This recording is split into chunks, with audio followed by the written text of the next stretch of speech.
1. ¿Qué quieres, viejo? Varias veces cayó la pregunta de lo alto de los andamios. Pero el viejo no respondía. Andaba de un lugar a otro, fisgoneando, sacándose de la garganta un largo monólogo de frases incomprensibles. Ya habían descendido las tejas, cubriendo los canteros muertos con su mosaico de barro cocido. Arriba, los picos desprendían piedras de mampostería, haciéndolas rodar por canales de madera con gran revuelo de cales y de yesos. Y por las almenas sucesivas que iban desdentando las murallas aparecían, despojados de su secreto, cielos rasos ovales o cuadrados, cornisas, guirnaldas, dentículos, astrágalos y papeles encolados que colgaban de los testeros como viejas pieles de serpiente en muda. Presenciando la demolición, una Ceres, con la nariz rota y el peplo desvaído, veteado de negro el tocado de mieses, se erguía en el traspatio sobre su fuente de mascarones borrosos. Visitados por el sol en horas de sombra, los peces grises del estanque bostezaban en agua musgosa y tibia, mirando con el ojo redondo a aquellos obreros, negros sobre claro de cielo, que iban rebajando la altura secular de la casa. El viejo se había sentado, con el cayado apuntalándole la barba, al pie de la estatua. Miraba el subir y bajar de cubos en que viajaban restos apreciables. Oíanse, en sordina, los rumores de la calle mientras, arriba, las poleas concertaban, sobre ritmos de hierro con piedra, sus gorjeos de aves desagradables y pechugonas. Dieron las 5. Las cornisas y entablamientos se despoblaron. Solo quedaron escaleras de mano, preparando el salto del día siguiente. El aire se hizo más fresco, aligerado de sudores, blasfemias, chirridos de cuerdas, ejes que pedían alcuzas y palmadas en torsos pringosos. Para la casa mondada el crepúsculo llegaba más pronto. Se vestía de sombras en horas en que su ya caída balaustrada superior solía regalar a las fachadas algún relumbre de sol. La Ceres apretaba los labios. Por primera vez las habitaciones dormirían sin persianas, abiertas sobre un paisaje de escombros. Contrariando sus apetencias, varios capiteles yacían entre las hierbas. Las hojas de acanto descubrían su condición vegetal. Una enredadera aventuró sus tentáculos hacia la voluta jónica, atraída por un aire de familia. Cuando cayó la noche, la casa estaba más cerca de la tierra. Un marco de puerta se erguía aún, en lo alto, con tablas de sombra suspendidas de sus bisagras desorientadas. 2. Entonces el negro viejo, que no se había movido, hizo gestos extraños, volteando su cayado sobre un cementerio de baldosas. Los cuadrados de mármol, blancos y negros, volaron a los pisos, vistiendo la tierra. Las piedras, con saltos certeros, fueron a cerrar los boquetes de las murallas. Hojas de nogal claveteadas se encajaron en sus marcos, mientras los tornillos de las chamelas volvían a hundirse en sus hoyos con rápida rotación. En los canteros muertos, levantadas por el esfuerzo de las flores, las tejas juntaron sus fragmentos, alzando un sonoro torbellino de barro, para caer en lluvia sobre la armadura del techo. La casa creció, traída nuevamente a sus proporciones habituales, pudorosa y vestida. La Ceres fue menos gris. Hubo más peces en la fuente, y el murmullo del agua llamó begonias olvidadas. El viejo introdujo una llave en la cerradura de la puerta principal y comenzó a abrir ventanas. Sus tacones sonaban a hueco. Cuando encendió los velones, un estremecimiento amarillo corrió por el óleo de los retratos de familia, y gentes vestidas de negro murmuraron en todas las galerías, al compás de cucharas movidas en jícaras de chocolate. Don Marcial, el marqués de Capellanías, yacía en su lecho de muerte, el pecho acorazado de medallas, escoltado por 4 cirios con largas barbas de cera derretida. 3. Los cirios crecieron lentamente, perdiendo sudores. Cuando recobraron su tamaño, los apagó la monja apartando una lumbre. Las mechas blanquearon, arrojando el pabilo. La casa se vació de visitantes y los carruajes partieron en la noche. Don Marcial pulsó un teclado invisible y abrió los ojos. Confusas y revueltas, las vigas del techo se iban colocando en su lugar. Los pomos de medicina, las borlas de damasco, el escapulario de la cabecera, los daguerrotipos, las palmas de la reja salieron de sus nieblas. Cuando el médico movió la cabeza con desconsuelo profesional, el enfermo se sintió mejor. Durmió algunas horas y despertó bajo la mirada negra y cejuda del padre Anastasio. De franca, detallada, poblada de pecados, la confesión se hizo reticente, penosa, llena de escondrijos. ¿Y qué derecho tenía, en el fondo, aquel carmelita a entrometerse en su vida? Don Marcial se encontró de pronto tirado en medio del aposento. Aligerado de un peso en las sienes, se levantó con sorprendente celeridad.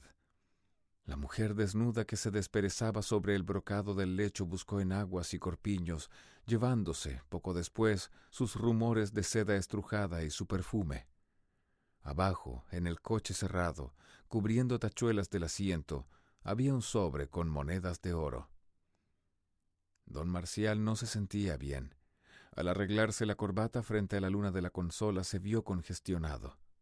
Bajó al despacho donde lo esperaban hombres de justicia, abogados y escribientes para disponer la venta pública de la casa. Todo había sido inútil. Sus pertenencias se irían a manos del mejor postor, al compás de martillo golpeando una tabla. Saludó y lo dejaron solo. Pensaba en los misterios de la letra escrita, en esas hebras negras que se enlazan y desenlazan sobre anchas hojas afiligranadas de balanzas, enlazando y desenlazando compromisos, juramentos, alianzas, testimonios, declaraciones, apellidos, títulos, fechas, tierras, árboles y piedras. Maraña de hilos sacada del tintero en que se enredaban las piernas del hombre, vedándole caminos desestimados por la ley, cordón al cuello que apretaban su sordina al percibir el sonido temible de las palabras en libertad. Su firma lo había traicionado, yendo a complicarse en nudo y enredos de legajos. Atado por ella, el hombre de carne se hacía hombre de papel. Era el amanecer. El reloj del comedor acababa de dar las 6 de la tarde. 4. Transcurrieron meses de luto, ensombrecidos por un remordimiento cada vez mayor. Al principio, la idea de traer una mujer a aquel aposento se le hacía casi razonable, pero poco a poco las apetencias de un cuerpo nuevo fueron desplazadas por escrúpulos crecientes que llegaron al flagelo. Cierta noche, don Marcial se ensangrentó las carnes con una correa, sintiendo luego un deseo mayor, pero de corta duración. Fue entonces cuando la marquesa volvió, una tarde, de su paseo a las orillas del Almendares. Los caballos de la calesa no traían en las crines más humedad que la del propio sudor, pero durante todo el resto del día dispararon coces a las tablas de la cuadra, irritados, al parecer, por la inmovilidad de nubes bajas. Al crepúsculo, una tinaja llena de agua se rompió en el baño de la marquesa. Luego, las lluvias de mayo rebosaron el estanque, y aquella negra vieja, con tacha de cimarrona y palomas debajo de la cama, que andaba por el patio murmurando: «Desconfía de los ríos, niña, desconfía de lo verde que corre». No había día en que el agua no revelara su presencia. Pero esa presencia acabó por no ser más que una jícara derramada sobre el vestido traído de París al regreso del baile aniversario dado por el capitán general de la colonia. Reaparecieron muchos parientes, volvieron muchos amigos. Ya brillaban muy claras las arañas del gran salón. Las grietas de la fachada se iban cerrando. El piano regresó al clavicordio. Las palmas perdían anillos. Las enredaderas saltaban la primera cornisa. Blanquearon las ojeras de las eres y los capiteles parecieron recién tallados. Más fogoso, Marcial solía pasarse tardes enteras abrazando a la marquesa. Borrábanse patas de gallina, ceños y papadas, y las carnes tornaban a su dureza. Un día, un olor de pintura fresca llenó la casa. 5. Los rubores eran sinceros. Cada noche se abrían un poco más las hojas de los biombos. Las faldas caían en rincones menos alumbrados y eran nuevas barreras de encajes. Al fin la marquesa sopló las lámparas. Solo él habló en la obscuridad. Partieron para el ingenio en gran tren de calesas, relumbrante de grupas alazanas, bocados de plata y charoles al sol. Pero, a la sombra de las flores de Pascua que enrojecían el soportal interior de la vivienda, advirtieron que se conocían apenas. Marcial autorizó danzas y tambores de nación para distraerse un poco en aquellos días olientes a perfumes de colonia, baños de benjuí, cabelleras esparcidas y sábanas sacadas de armarios que, al abrirse, dejaban caer sobre las losas un mazo de vétiver. El bajo del guarapo giraba en la brisa con el toque de oración. Volando bajo, las auras anunciaban lluvias reticentes, cuyas primeras gotas, anchas y sonoras, eran sorbidas por tejas tan secas que tenían diapasón de cobre. Después de un amanecer alargado por un abrazo deslucido, aliviados de desconciertos y cerrada la herida, ambos regresaron a la ciudad. La marquesa trocó su vestido de viaje por un traje de novia y, como era de costumbre, los esposos fueron a la iglesia para recobrar su libertad. Se devolvieron presentes a parientes y amigos, y, con el revuelo de bronces y alardes de jaeces, cada cual tomó la calle de su morada. Marcial siguió visitando a María de las Mercedes por algún tiempo, hasta el día en que los anillos fueron llevados al taller del orfebre para ser desgravados. Comenzaba para Marcial una vida nueva.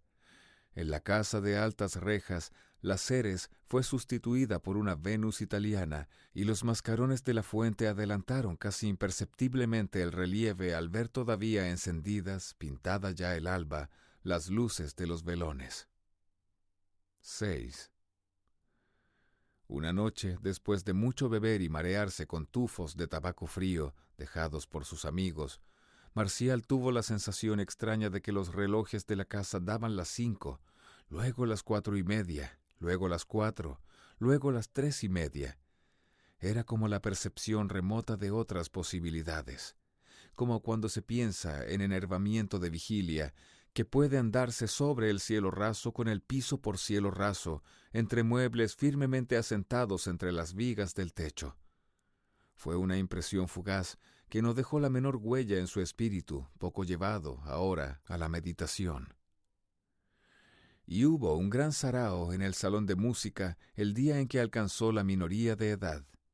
Estaba alegre al pensar que su firma había dejado de tener un valor legal y que los registros y escribanías, con sus polillas, se borraban de su mundo. Llegaba al punto en que los tribunales dejan de ser temibles para quienes tienen una carne desestimada por los códigos. Luego de achisparse con vinos generosos, los jóvenes descolgaron de la pared una guitarra incrustada de nácar, un salterio y un serpentón. Alguien dio cuerda al reloj que tocaba la tirolesa de las vacas y la balada de los lagos de Escocia. Otro embocó un cuerno de caza que dormía, enroscado en su cobre, sobre los fieltros encarnados de la vitrina, al lado de la flauta traversera traída de Aranjuez. Marcial, que estaba requebrando atrevidamente a la de Campo Florido, se sumó al guirigay buscando en el teclado, sobre bajos falsos, la melodía del trípili trápala. Y subieron todos al desván, de pronto, recordando que allá, bajo vigas que iban recobrando el repelio, se guardaban los trajes y libreas de la casa de capellanías. En entrepaños escarchados de alcanfor descansaban los vestidos de corte, un espadín de embajador, varias guerreras emplastronadas, el manto de un príncipe de la iglesia y largas casacas con botones de damasco y difuminos de humedad en los pliegues. Matizáronse las penumbras con cintas de amaranto, miriñaques amarillos, túnicas marchitas y flores de terciopelo. Un traje de chispero con redecilla de borlas, nacido en una mascarada de carnaval, levantó aplausos. La de Campo Florido redondeó los hombros empolvados bajo un rebozo de color de carne criolla que sirviera a cierta abuela en noche de grandes decisiones familiares para avivar los amansados fuegos de un rico síndico de clarisas. Disfrazados regresaron los jóvenes al salón de música. Tocado con un tricornio de regidor, Marcial pegó 3 bastonazos en el piso y se dio comienzo a la danza de la vals, que las madres hallaban terriblemente impropio de señoritas, con eso de dejarse enlazar por la cintura, recibiendo manos de hombres sobre las ballenas del corsé que todas se habían hecho según el reciente patrón de El Jardín de las Modas. Las puertas se obscurecieron de fámulas, cuadrerizos, sirvientes, que venían de sus lejanas dependencias y de los entresuelos sofocantes para admirarse ante fiesta de tanto alboroto. Luego se jugó a la gallina ciega y al escondite. Marcial, oculto con la de Campo Florido detrás de un biombo chino, le estampó un beso en la nuca, recibiendo en respuesta un pañuelo perfumado, cuyos encajes de Bruselas guardaban suaves tibiezas de escote. Y cuando las muchachas se alejaron en las luces del crepúsculo hacia las atalayas y torreones que se pintaban en gris negro sobre el mar, los mozos fueron a la casa de baile, donde tan sabrosamente se contoneaban las mulatas de grandes ajorcas, sin perder nunca, así fuera de movida una guaracha, sus zapatillas de alto tacón. Y como se estaba en carnavales, los de Cabildo Arará Tres Ojos levantaban un trueno de tambores tras de la pared medianera, en un patio sembrado de granados. Subidos en mesas y taburetes, Marcial y sus amigos alabaron el garbo de una negra de pasas entre canas que volvía a ser hermosa, casi deseable, cuando miraba por sobre el hombro, bailando con altivo mojín de reto. 7. Las visitas de don Abundio, notario y albacea de la familia, eran más frecuentes. Se sentaba gravemente a la cabecera de la cama de Marcial, dejando caer al suelo su bastón de ácana para despertarlo antes de tiempo. Al abrirse, los ojos tropezaban con una levita de alpaca cubierta de caspa, cuyas mangas lustrosas recogían títulos y rentas. Al fin solo quedó una pensión razonable, calculada para poner coto a toda locura. Fue entonces cuando Marcial quiso ingresar en el Real Seminario de San Carlos. Después de mediocres exámenes, frecuentó los claustros, comprendiendo cada vez menos las explicaciones de los dómines. El mundo de las ideas se iba despoblando. Lo que había sido, al principio, una ecuménica asamblea de peplos, jubones, golas y pelucas, controversistas y ergotantes, cobraba la inmovilidad de un museo de figuras de cera. Marcial se contentaba ahora con una exposición escolástica de los sistemas, aceptando por bueno lo que se dijera en cualquier texto. León, avestruz, ballena, jaguar, leíase sobre los grabados en cobre de la historia natural. Del mismo modo, Aristóteles, Santo Tomás, Bacon, Descartes, encabezaban páginas negras en que se catalogaban aburridamente las interpretaciones del universo al margen de una capitular espesa. Poco a poco Marcial dejó de estudiarlas, encontrándose librado de un gran peso. Su mente se hizo alegre y ligera, admitiendo tan solo un concepto instintivo de las cosas. ¿Para qué pensar en el prisma cuando la luz clara de invierno daba mayores detalles a las fortalezas del puerto? Una manzana que cae del árbol solo es incitación para los dientes. Un pie en una bañadera no pasa de ser un pie en una bañadera. El día que abandonó el seminario, olvidó los libros. El gnomon recobró su categoría de duende. El espectro fue sinónimo de fantasma. El octandro era bicho acorazado, con púas en el lomo. Varias veces, andando pronto, inquieto el corazón, había ido a visitar a las mujeres que cuchicheaban detrás de puertas azules al pie de las murallas. El recuerdo de la que llevaba zapatillas bordadas y hojas de albahaca en la oreja lo perseguía, en tardes de calor, como un dolor de muelas.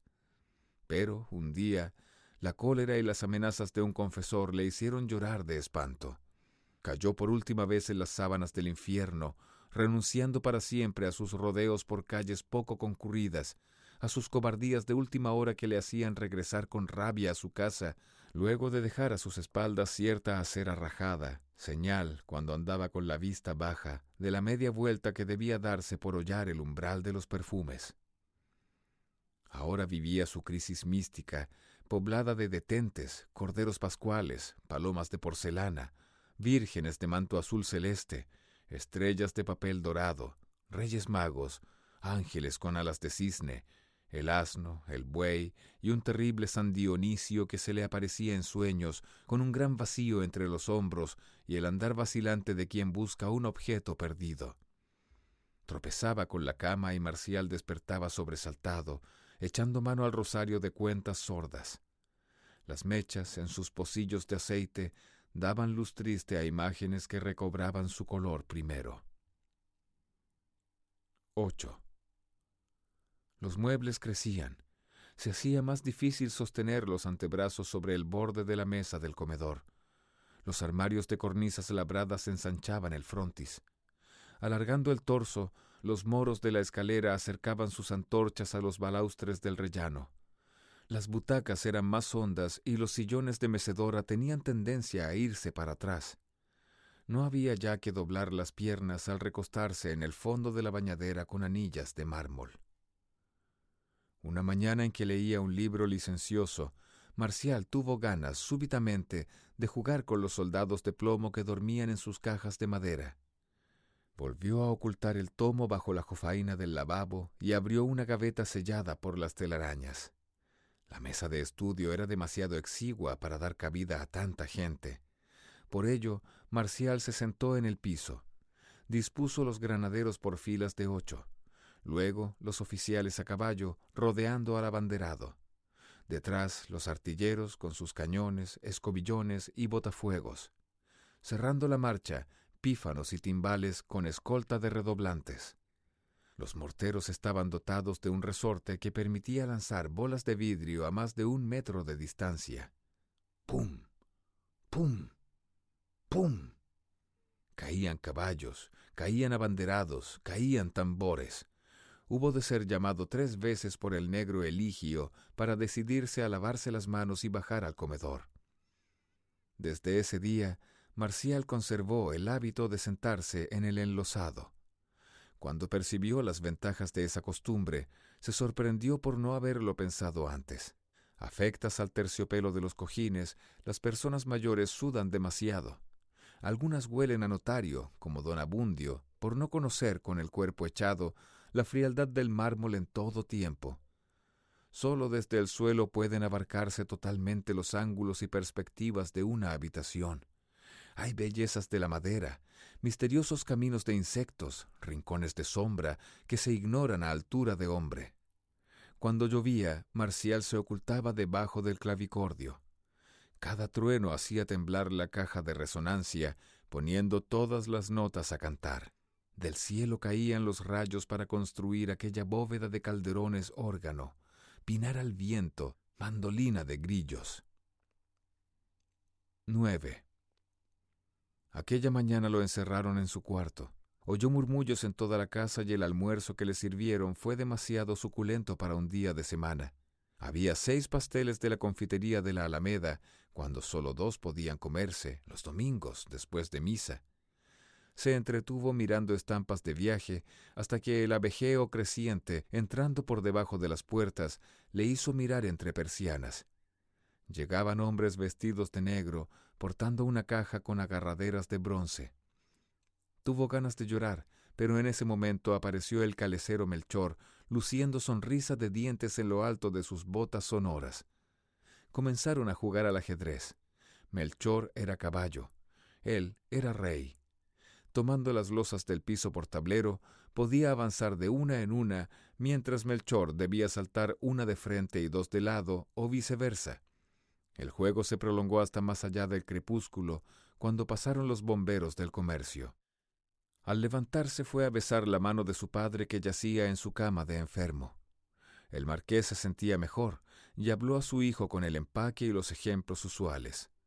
Los «sí, padre» y los «no, padre» se encajaban entre cuenta y cuenta del rosario de preguntas como las respuestas del ayudante en una misa.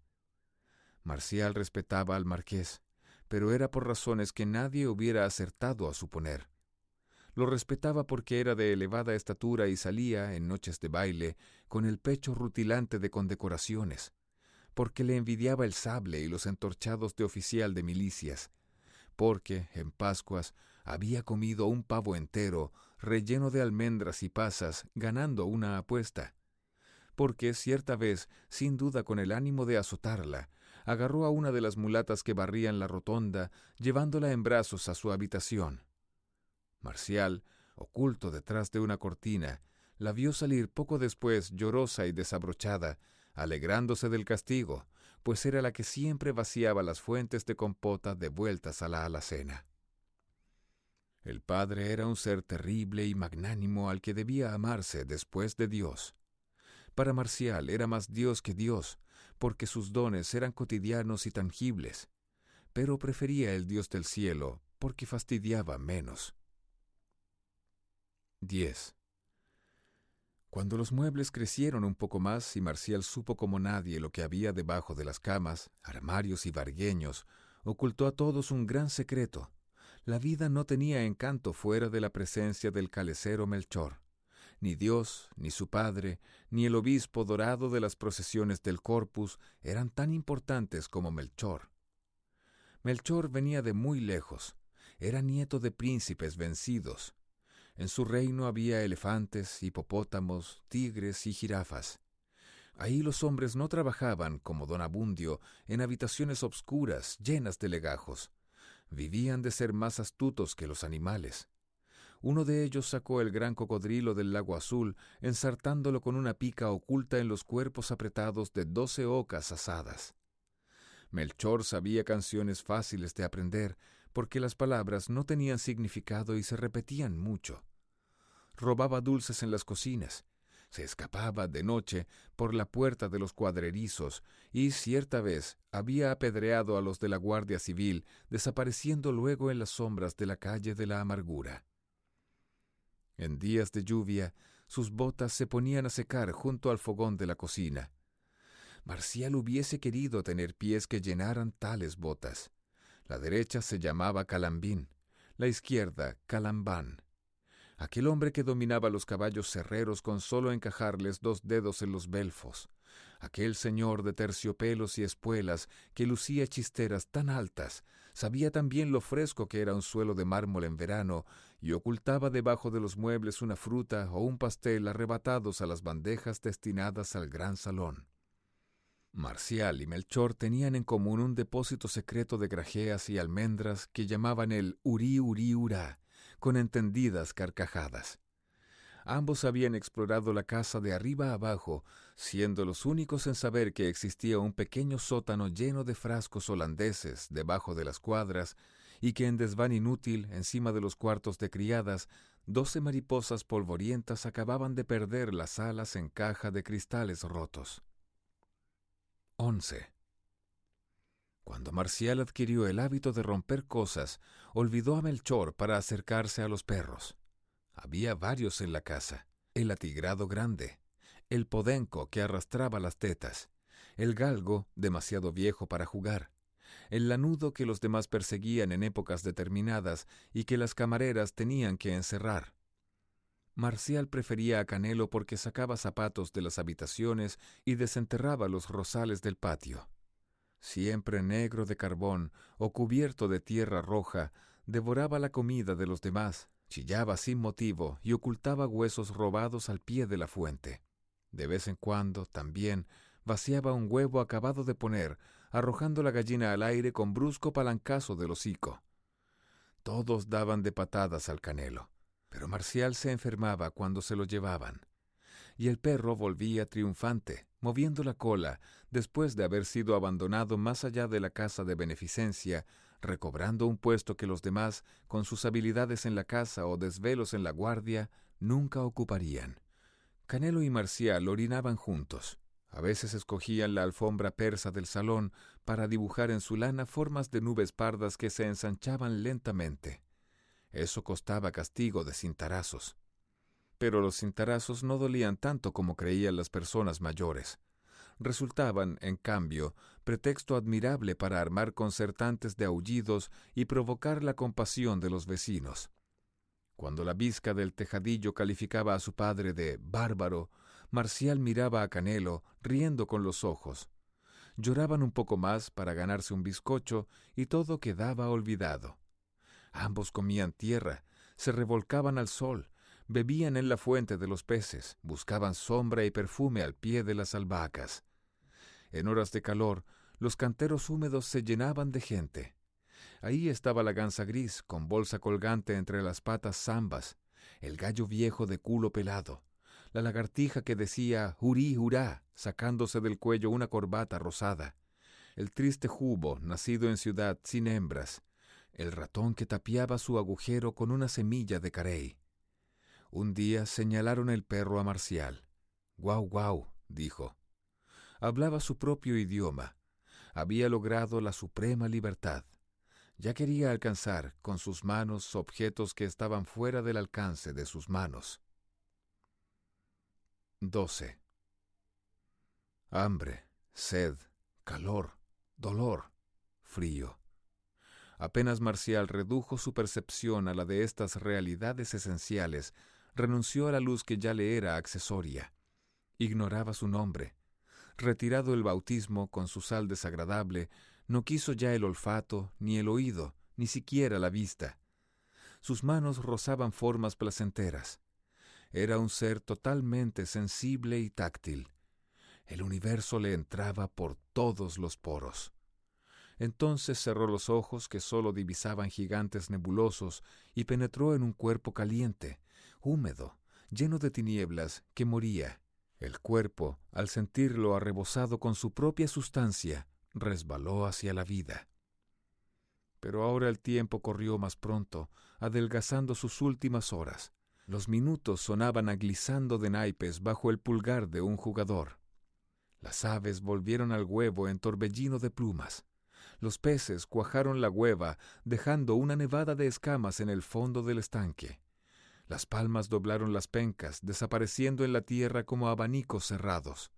Los tallos sorbían sus hojas y el suelo tiraba de todo lo que le perteneciera. El trueno retumbaba en los corredores. Crecían pelos en la gamuza de los guantes. Las mantas de lana se destejían, redondeando el vellón de carneros distantes.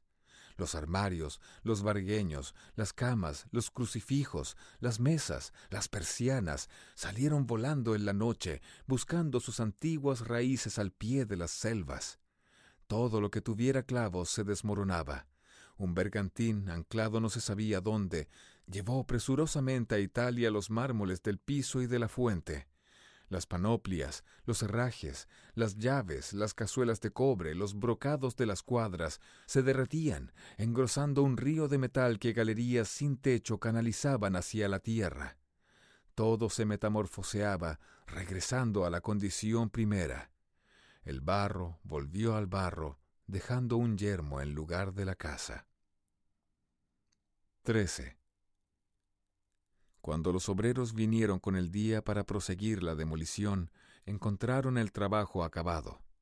Alguien se había llevado la estatua de Ceres vendida la víspera a un anticuario. Después de quejarse al sindicato, los hombres fueron a sentarse en los bancos de un parque municipal. Uno recordó entonces la historia, muy difuminada, de una marquesa de capellanías ahogada en tarde de mayo entre las malangas del Almendares. Pero nadie prestaba atención al relato, porque el sol viajaba de oriente a occidente, y las horas que crecen a la derecha de los relojes deben alargarse por la pereza, ya que son las que más seguramente llevan a la muerte.